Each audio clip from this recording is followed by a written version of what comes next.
ओम शांति। नैनहीन को राह दिखाने वाले सच्चे सच्चे सतगुरु शिव बाबा की 18 मार्च 2022 की मुरली से होमवर्क। बाबा के रंग में रंगी हुई सभी आत्माओं को होली की बहुत बहुत मुबारक हो। आज बाबा ने कहा, आत्मा कहती है, हे बाबा, मैं आपसे मिलने के लिए इस शरीर द्वारा बहुत भटकी हूँ। जन्म जन्मांतर भगवान से मिलने के लिए भक्ति करते आए हैं। अनेक प्रकार की मत भी मिलती है। आधा कल्प धक्के खाते आए हैं। अब जब भगवान मिल गया, जबकि हमको अपने साथ ले जाने वाला मिला है, तो फिर हम धक्के क्यों खाएं। तो आज पहला नशा तो हम यही रखेंगे कि मुझे भगवान मिला है, मेरे सारे धक्के बंद। जब भगवान मिल गया तो कोई चिंता हो सकती है क्या? नहीं हो सकती। तो बिल्कुल निश्चिंत मन को बार बार सारा दिन समझाते रहेंगे कि मुझे भगवान मिला है, भगवान मेरा पिता है। मन तो चिंता मत कर, मेरा बाबा बैठा है। नशा रखेंगे कि मैंने 63 जन्म जिसे ढूंढा, कितनी भक्ति की होगी, काशी कलवट खाया होगा, कितने व्रत किए होंगे, हो सकता है घर बार छोड़ कर भी गए हों, तब जाकर भगवान मिला है। मुझे भक्ति का फल मिला है, और जबकि अब मुझे भगवान मिला है तो अब मुझे कोई धक्के नहीं खाने हैं। मेरे सारे धक्के छूट गए। मन बिल्कुल हल्का, बिल्कुल शांत, निश्चिंत। कोई चिंता नहीं, कोई फिक्र नहीं। मन को सारा दिन समझाएंगे, मुझे भगवान मिला है, मेरा बाबा बैठा है। और जबकि हम इतने शांत, इतने निश्चिंत हो गए हैं, तो बाबा कहते तो तुम्हारा फर्ज है कि तुम औरों को भी बाबा से मिलवाओ। आज बाबा हमें एक जिम्मेवारी भी दे रहे हैं। बाबा ने कहा कि तुम बच्चे महावीर हो, और महावीर बच्चों को संजीवनी बूटी देकर औरों को भी सुरजित बनाना है। जो बच्चे ज्ञान छोड़कर चले गए या ज्ञान में टूटा फूटा चलते हैं, कभी मुरली सुनते हैं, कभी नहीं सुनते हैं, कभी योग लगाते हैं, कभी नहीं लगाते हैं, हमें उन्हें भी उमंग उत्साह में लाना है। जो छोड़कर चले गए हैं, बाबा ने कहा उन्हें चिट्ठी लिखो, और चिट्ठी भी बाबा ने कहा प्रेम से लिखो। लिखो कि तुमने क्यों छोड़ा, नसीबदार बनने के बदले बदनसीब क्यों बने हो, तुम रूठे किससे हो, बहनों से रूठे हो। तुम तो इतना वर्षा लेने वाले थे, फिर क्या हुआ?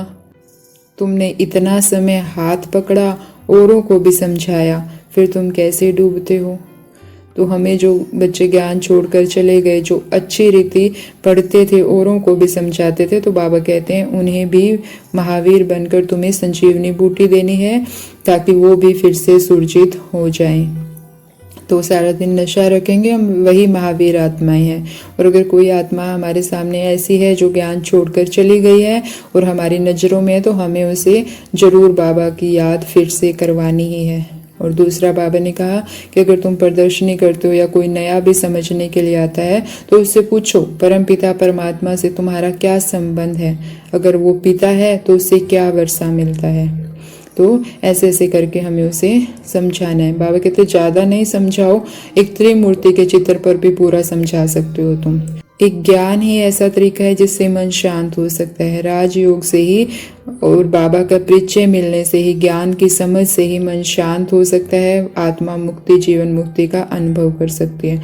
तो हमें सबको ये रास्ता बताना है, मनसा वाचा कर्मणा, जैसे भी हो, हमें बाबा का परिचय आत्माओं तक पहुँचाना ही है।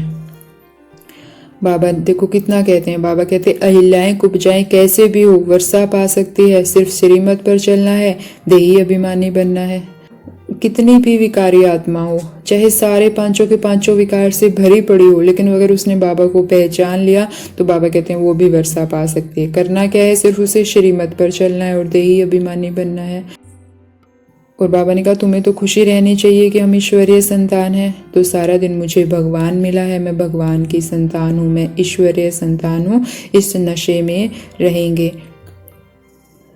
आज दादियों ने भी कितनी सहज रीति से कहा कि जो पिता का रूप है, अगर बालक भी उस रूप में स्थित हो जाते हैं तो दोनों की तार कनेक्ट हो जाती है और फिर पिता के पास शीघ्र ही पहुंच जाते हैं। तो अगर हम सारा दिन आत्मिक भान में रहेंगे कि मैं आत्मा हूँ, मैं आत्मा हूँ, अपनी निराकारी स्थिति का अनुभव करेंगे तो हम बहुत जल्दी, क्योंकि जब योग लगाएंगे तो फिर हमारा एकदम कनेक्शन जुट जाएगा, क्योंकि जो बाप का स्वरूप है बच्चे भी उस स्वरूप में रहते हैं तो शीघ्र ही कनेक्शन जुट जाता है। और आज तो बाबा ने कहा भी कि तुम्हें आकारी और निराकारी स्थिति में स्थित होना है तो निरअहंकारी बनो।